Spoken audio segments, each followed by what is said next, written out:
સુરત 10,000ની લેતી દેતીમાં કેટરર્સનો કોન્ટ્રાક્ટ ચલાવતા યુવકની હત્યા કરનાર 2 મિત્રો સહિત 3 ઝડપાયા। સુરતના પાંડેસરા વિસ્તારમાં ₹10,000ની લેતી દેતી મામલે કેટરર્સનો કોન્ટ્રાક્ટ ચલાવતા યુવકની કરપીણ હત્યા કેસમાં પોલીસે 3 આરોપીની ધરપકડ કરી આગળની તપાસ હાથ ધરી। ઘટનામાં મૃતક યુવકના અન્ય 2 મિત્રો પર પણ આરોપીઓ દ્વારા જીવલેણ હુમલો કરવામાં આવ્યો હતો, જે હુમલામાં ઇજાગ્રસ્ત બંને મિત્રોને પણ સારવાર અર્થે હોસ્પિટલ ખસેડવામાં આવ્યા હતા। ઘટનામાં પાંડેસરા પોલીસે હત્યા અને રાયોટિંગનો ગુનો નોંધી આગળની તપાસ હાથ ધરી હતી। હત્યાની ઘટના બાદ આરોપીઓ ફરાર થઈ ગયા હતા, જ્યાં પાંડેસરા પોલીસની અલગ અલગ ટીમો આરોપીઓની ધરપકડ કરવાના કામે લાગી હતી।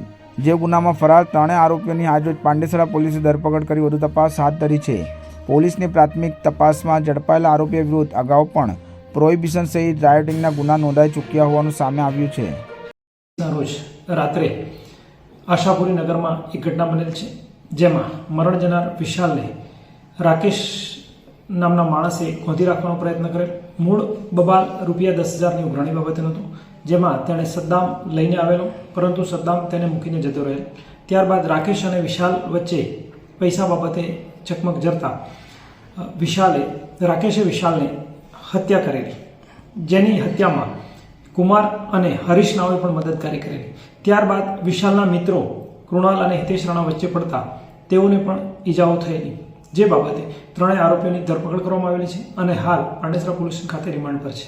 કેટલા રૂપિયાની લેતી દેતી હતી ને કયા મામલે આ લેતી દેતી થઈ હતી? જી, બંને રાકેશ અને વિશાલ નાઓ ઘણા સમયથી આર્થિક વ્યવહાર સાથે સંકળાયેલા હતા અને છેલ્લા 6 મહિનામાં જે ₹10,000 લીધેલા વિશાલે રાકેશ પાસેથી, જે ચૂકવવા માટે રાકેશ વારંવાર વિશાલને પ્રેશર કરતો હતો અને ગઈ 16 તારીખે જે પ્રેશર અને મગજમારીમાંથી હત્યામાં પરિણમેલ છે।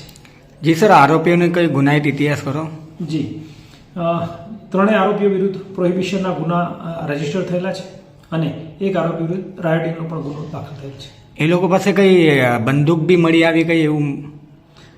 જી, અત્યાર સુધીના ઇન્વેસ્ટિગેશનમાં એવું કંઈ ફલિત થયેલું નથી, પરંતુ ઘણી બધી ઇન્ફોર્મેશન છે, જેના આધારે આગળની તપાસ ચાલુ છે।